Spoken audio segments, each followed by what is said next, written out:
Life is sweet. Let it sweep you off your feet.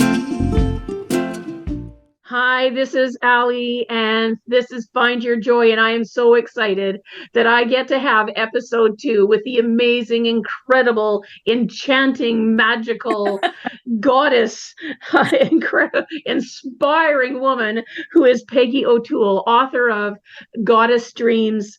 Peggy, welcome back. Thank you so much. Thank you so much.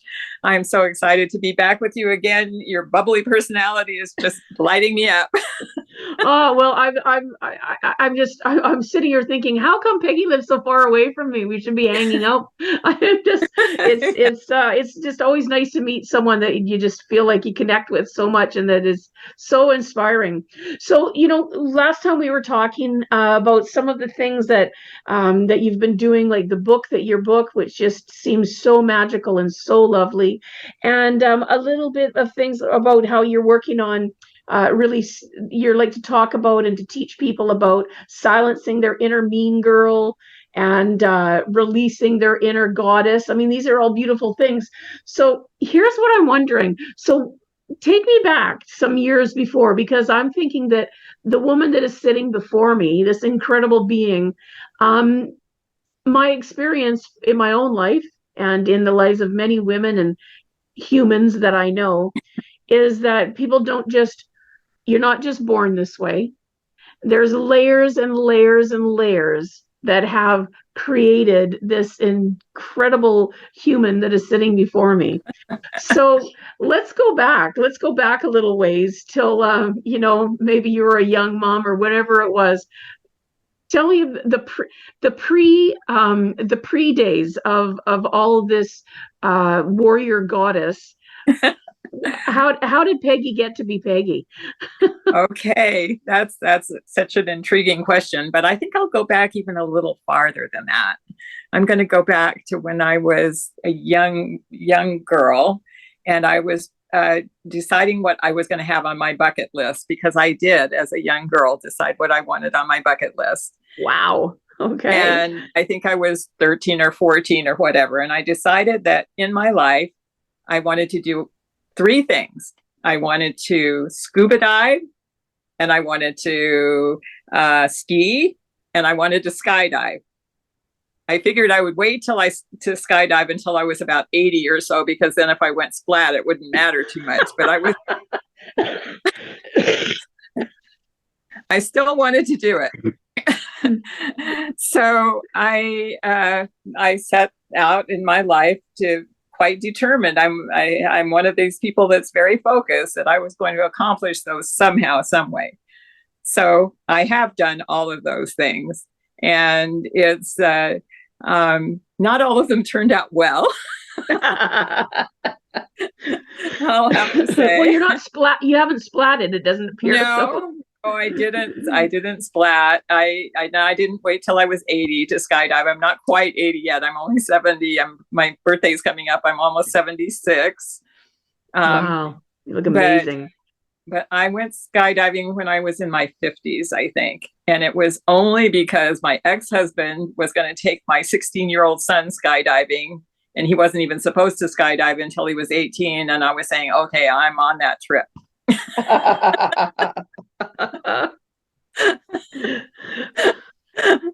So we went up in the little plane. There were maybe about 20 of us tethered to our partner, who was our tandem partner.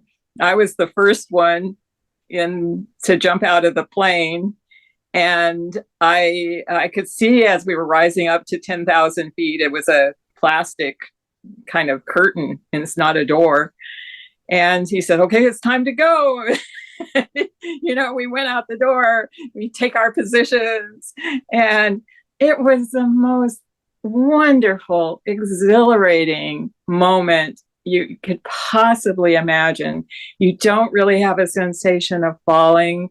I saw the whole world spread out under me. Oh. It was like I felt I felt like I was in the presence of source, or whatever you want to call it. Right. Yes. And that I felt like I was just this I didn't feel small. I felt like I was part of the whole universe. Wow. And and then all of a sudden I'm supposed to pull the ripcord, and I'm trying to find it, and he's pulling it for me, and we start to glide, and we come down. We're supposed to end up on your feet and then sit down. It's what you're supposed to do. But as we got to the bottom, I could see we were coming in a little fast. We'd hit a downwind, and so okay. I could see we were coming in a little bit fast, and I went, "Oh, I've got this 200 pound man strapped to my back. Am I going to get squashed flat?" Right. But fortunately, he was very experienced, of course, since he was the instructor, and he flipped us over on our sides, and he did not land on top of me. And I got up, and my son came down fine too. And we pulled the parachute in and walked back to the hut where we started from. And even though it had a kind of a rocky ending, it was just so magical. And I decided I wasn't going to do it again. I not because I didn't have fun, or not because I was scared or anything like that. I do not want to dilute this moment. I want it to remain that way forever. Right. Oh, I like that. That's a really lovely, it's holding it sacred, I suppose. It's holding that moment. And what you're describing to me, I have not ever skydived before. You didn't mention that you felt afraid about to go out the door. And you describing it as you did not feel small, rather you felt very much part of it all. I guess that explains to me the people who I know who have done skydiving and have become addicted might be too strong a word, but they become very, very they love it and they do it a lot. Right. I'm guessing that's why. Yeah, it very possibly is that they do. And for me, that's kind of the way I've always lived my life. I've never, if I want to do something, I kind of go for it, even if it's going to be hard and tough. So I decided I wanted to go back and get my master's degree at one point. And at that time I was married. I had a 1-year-old and I had a 5-year-old. I had a full-time job and 40 hours a week. I was working as a supervisor of a laboratory at the time. And the college I was going to was, an hour and a half away. Oh my goodness. And I just went for it. It took me a long time. It took me 4.5 years to get my degree, but I just went for it. And at the same time, I didn't let it completely stop me from doing the things I really love to do too. Right. I think at one time I thought to myself, I was feeling a little depressed and I couldn't quite put my finger on it. And then I thought, what, you love to read and you're not reading because you think you don't have enough time to read. And I was saying, you know what, you do have time to read. You have a lunch hour. You can sit there on your lunch hour and read for 15 minutes. So I did. Wow. I'm thinking about this. So that 13, 14-year-old who thought to do a bucket list, which quite honestly, I don't know many people that even like bucket lists tend to be something that are created in our last half of our life. And, unfortunately, it's when you see people, it tends to be, but somewhere in little Peggy, you knew that at a young age. Right. Yeah, I knew I wanted to live every moment of my life full out. I used to have something that was on my keychain that I kept for a long time until it got ragged and fell apart. It said, "Life is delicious." And that's kind of how I live my life. I think life is delicious. I think that there should, if somebody calls you up and invites you to go somewhere and you can possibly do it, say yes.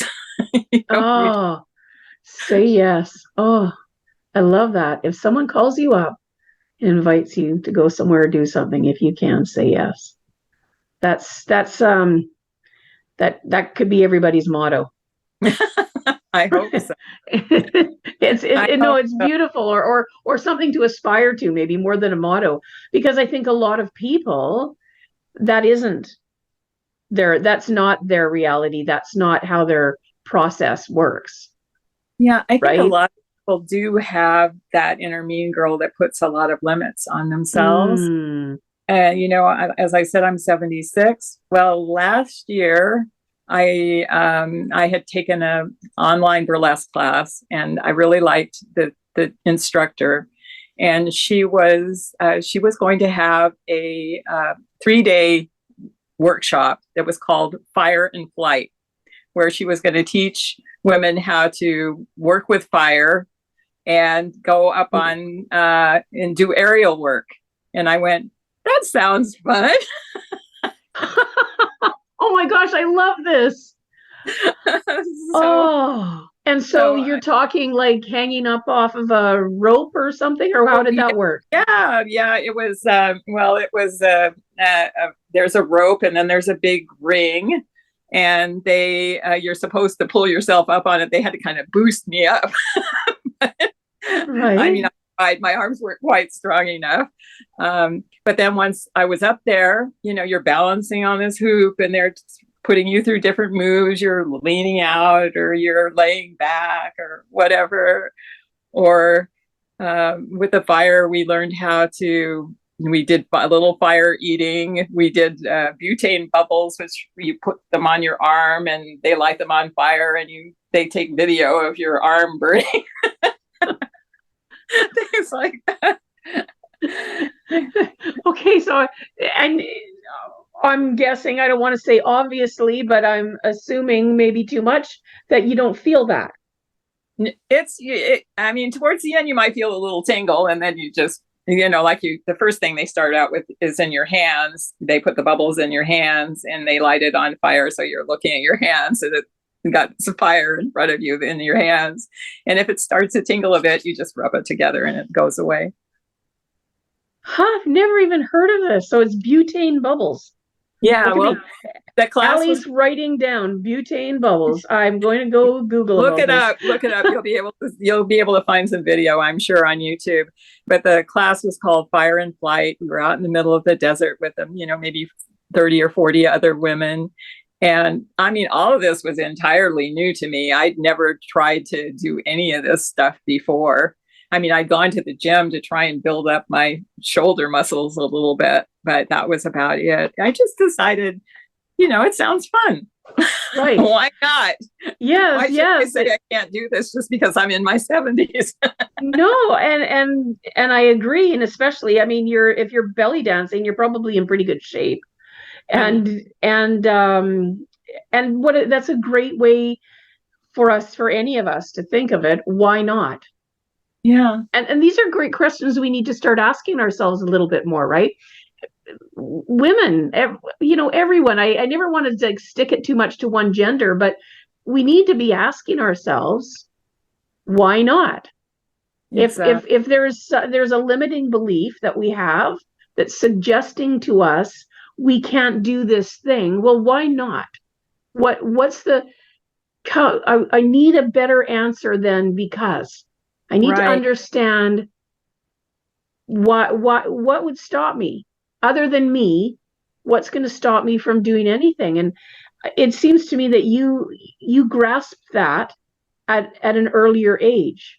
Maybe kudos to your parents. I'm not sure what. Nope. I don't know. I don't know what started that. Sometimes that comes from, we were taught that, or sometimes we got taught the opposite and it birthed that. Who knows? But yeah, I think I became very self-sufficient early on. I did not come from a pleasant background. My mom was alcoholic. My dad was in the military and an absentee dad. I saw my parents first knock him down, drag him out, fight when I was 4 years old, and just kind of decided at that moment in time, you know what? I can't count on these guys. I'm on my own. Right. At 4. At 4. And so I became, I think, someone that had to be able to feel that I was self-sufficient and able to do, and I would take care of myself. Right, right. In some ways that hindered me, because then I sometimes took the safe road instead of the joyful road. I think that's why I fell into doing something like becoming a microbiologist instead of going for trying to be an artist or a dancer or an actress or things that I was good at and loved to do. But I thought to myself, you know what? I can't think of very many women who are successful writers or artists or actresses. I want to be able to take care of me and my family. So I'm going to go and do something that's a little safer. Right. Although microbiology, I don't know. So 50, you would have been about in your teens or 20s or something like that. 50 years ago, I don't know how many women microbiologists there were. So it wasn't right. I mean, I'm just thinking about it, right? I mean, I get that felt safe for you, but even then there was already someone who wasn't too interested in glass ceilings. if you're choosing microbiology 50 years ago, I think that says something as well. Yeah, maybe. I mean, I was always interested in the sciences, but I think my career path or my education did not really prepare me properly for a career in microbiology. I eventually got there.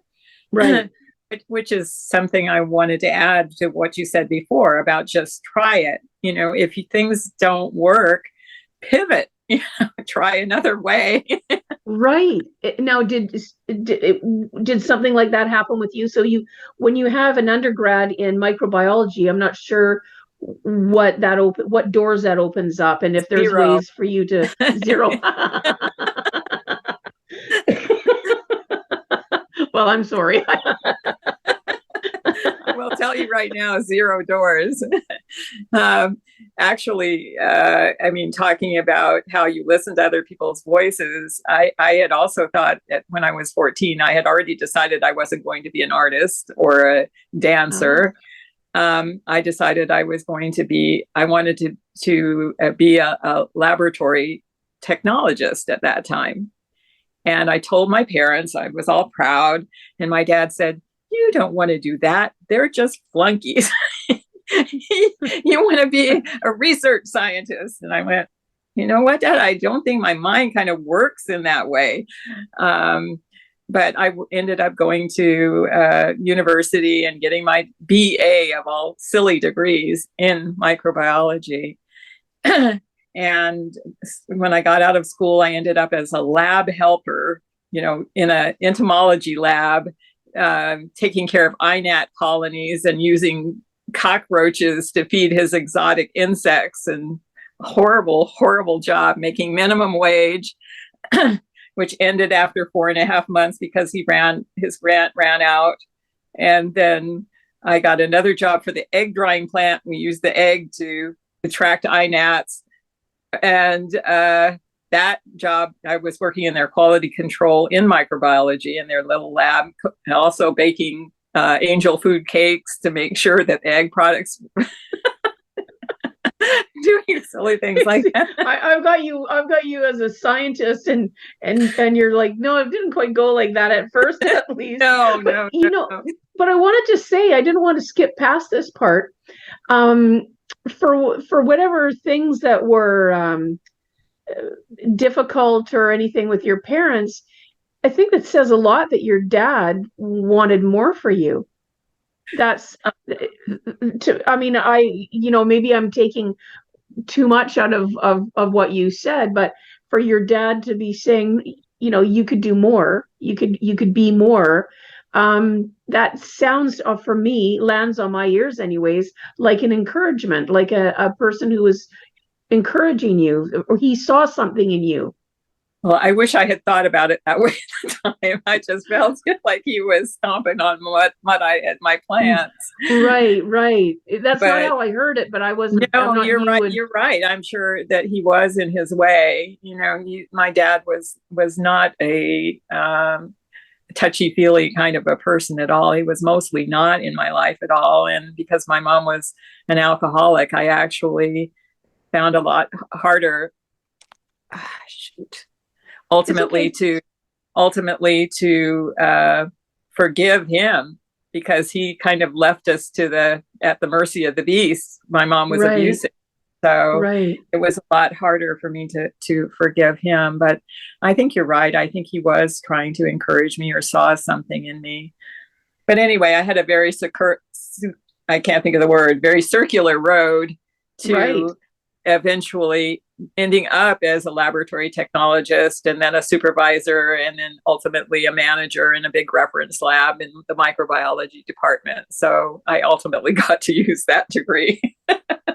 Right. And so this person who's very much science, very, very science, your world was right in the core center of it. And yet still there was an artist in all of that. Not to say that one cannot be one without the other, because when I think of research, people who do research must be very creative people. They must be, even though we might not see it that way because it Mhm. doesn't look pretty to us or something. Anyone who is out there developing new meds or coming up with cures for things or anything, that's a creative spirit that's doing all of that. You're So You're right. You're right. I think they are. Although I didn't think of myself as being able to succeed as a researcher, because I was thinking I wasn't going to be able to do that. However, when I was working in the laboratory, the fun part of it for me was the creative part, the part where I yes, was able to create a course so that I could and make it to where they could see it and hear it, and it would free us up to where they could do their orientation on the computer. So I right, created a course like that, or to be a speaker, or to write articles for publication in laboratory magazines, which I did all of that when I was a microbiologist. right. But but I think also I always kept my hands in the arts in other ways. I mean, I did learn how to paint. Actually, my mom eventually stopped drinking and did teach me how to paint. She was a painter as well. And so Mm, she helped me paint my first painting. And I took some classes and did that. I took classes just learning about art. And I love the theater, so I have attended theater all my life, and I continue to. I've got 3 season tickets right now, so I love to do that. And now I'm writing, and I am really thoroughly enjoying that as well. oh, how wonderful to live in a place where you could actually say, I have 3 season tickets, that there's that much going on. I live in a Yeah, much smaller place, but you're in LA, right? right. I'm in LA. Right. Yeah, So there's something to be said for living in a larger place where, I mean, that there's enough going on in your fair city that yeah, you can yeah, you have 3 seasons tickets. That's beautiful. Oh my gosh. How yeah, wonderful. So yeah. so I was when you were doing all of this, um, was there a moment that you decided, because when you were thinking of the things you couldn't do and you were thinking of what you needed to do to stay safe, when do you think it started to shift so that you believed that you didn't have limits anymore? Because clearly there's a point where a woman who is belly dancing, putting fire on herself, hanging from aerial things, skydiving, and doing all this. There was some point that you didn't feel like you had limits anymore. Or maybe I'm putting words into your mouth, but where was that shift? Well, I think in a way, I never put limits on the things I did for fun. and all of that. Ah, Never put any limits on that part of my life. And it took me until I finally had enough of working in laboratories where I wasn't enjoying it, that I called my husband up. I think I've already told you this, but I called my husband up, and he let me quit my job. And then I eventually started doing things that I really love, those creative. yes. A friend of mine and I took a 52-week class that was at an art museum where we created artworks, and just started doing them. And How wonderful. so we presented them, hopefully for them to show some of them. They just chose a few people, and I wasn't lucky enough to be shown. But I ended up with all of these wonderful assembled sculptures and things that I made. And so that's how fabulous. Everything you're saying, I'm like, I've got to look it up and see. I live in a pretty, I mean, it's a beautiful, where I live is beautiful. I live in Victoria, British Columbia, Canada, right? So on Vancouver Island. And yeah, it's beautiful here. And there's lots of things around the arts and music I mean, we're very, we're a creative little town, but we're small in comparison to, these places. So it's just not able to have this many things. But my husband and I have started doing things lately. For my birthday, we've kind of decided, I don't really like presents that much, really, right? I mean, an experience is a beautiful gift to give someone, but yes, not so much the gifts, because if I want something at this point, I probably have it, right? But that's sort of, you get to that, I'm really trying to get rid of things at this point. Anyways, for my last birthday, we had been watching Bob Ross reruns. If you remember Bob Ross with the happy little clouds or the happy little trees. Right. He was on PBS. He was that guy. Yeah.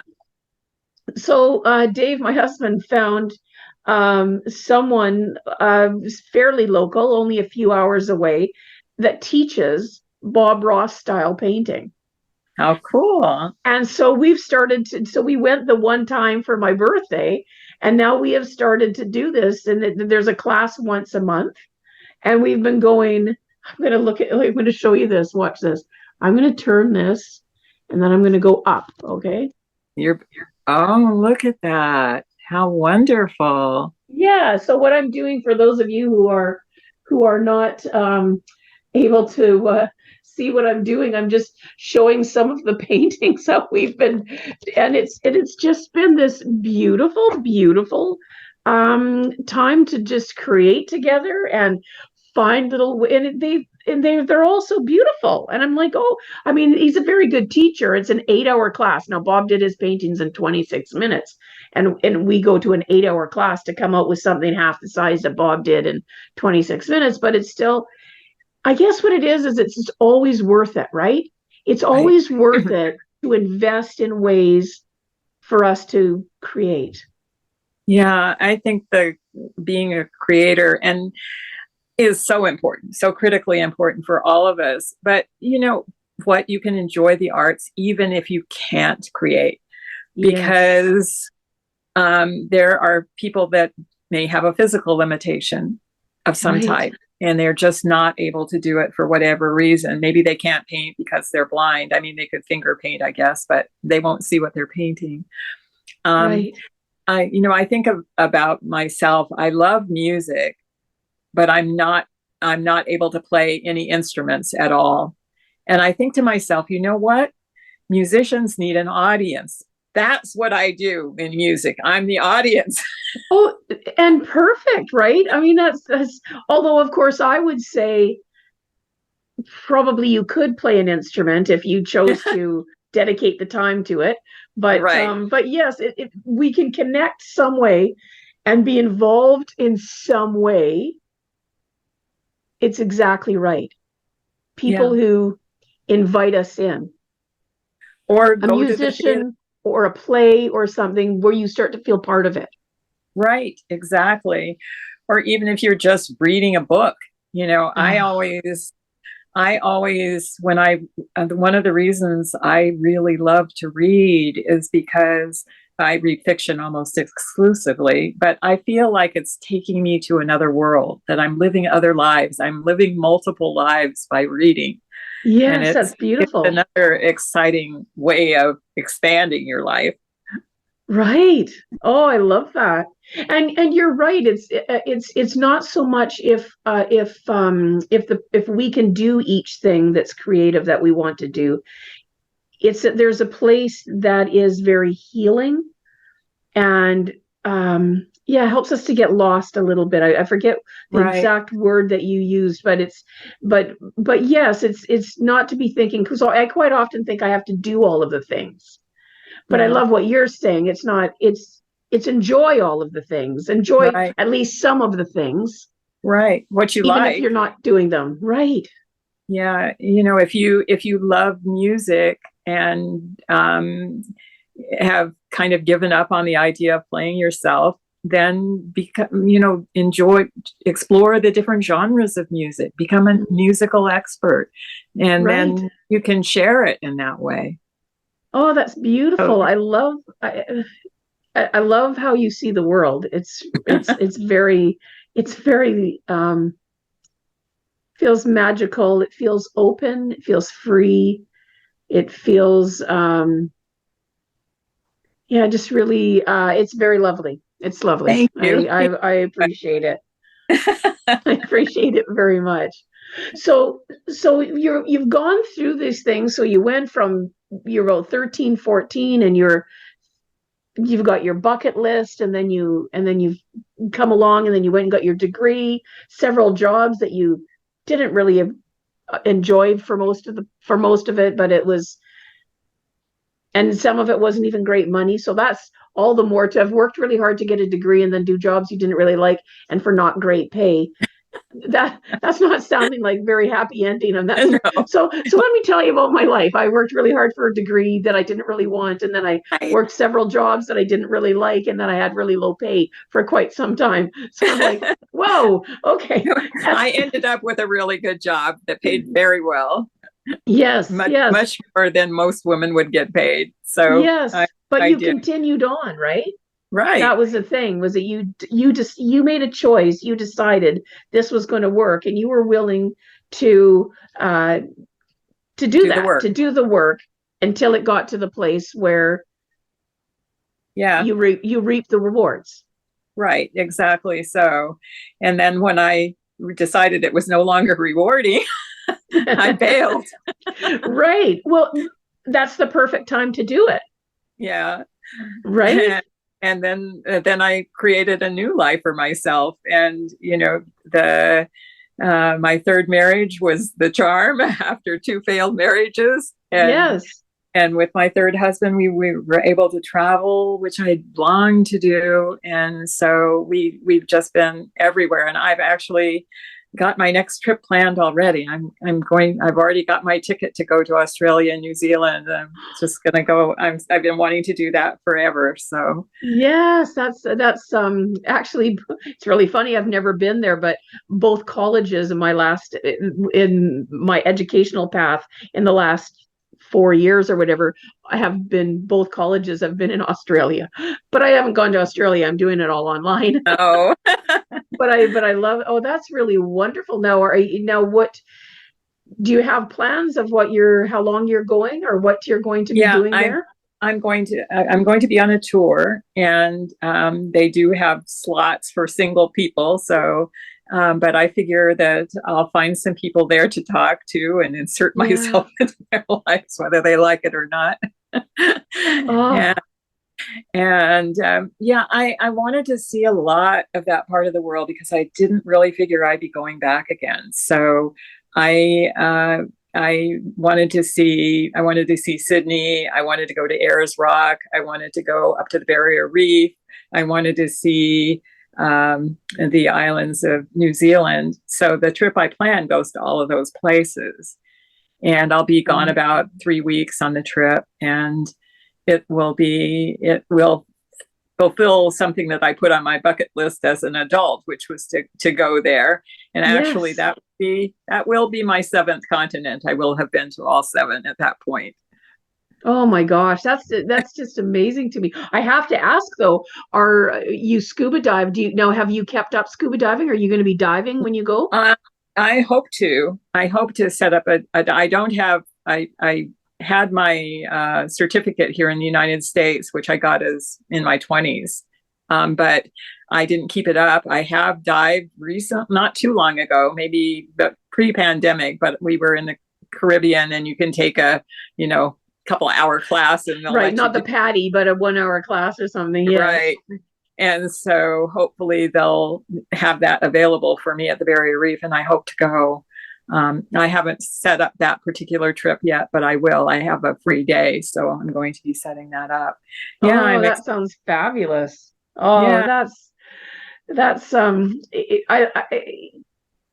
It's just a wonderful thing that you somewhere along the line you have decided that you are just going to keep going, no matter what's happening. I mean, I'm very sorry that you lost your husband,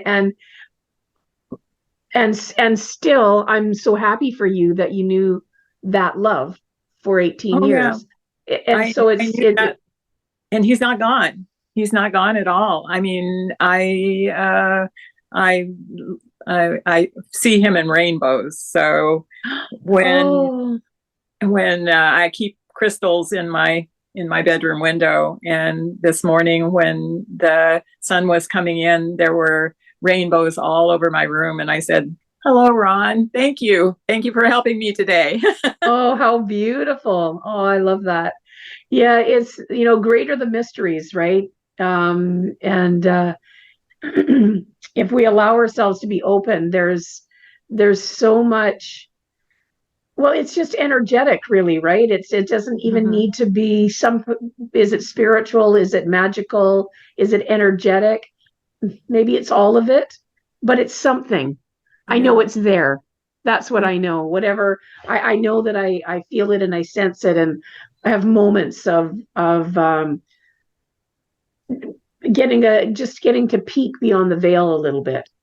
Right. And I don't think that, I think my energy is too strong to just go away entirely. It's going to be here in some form.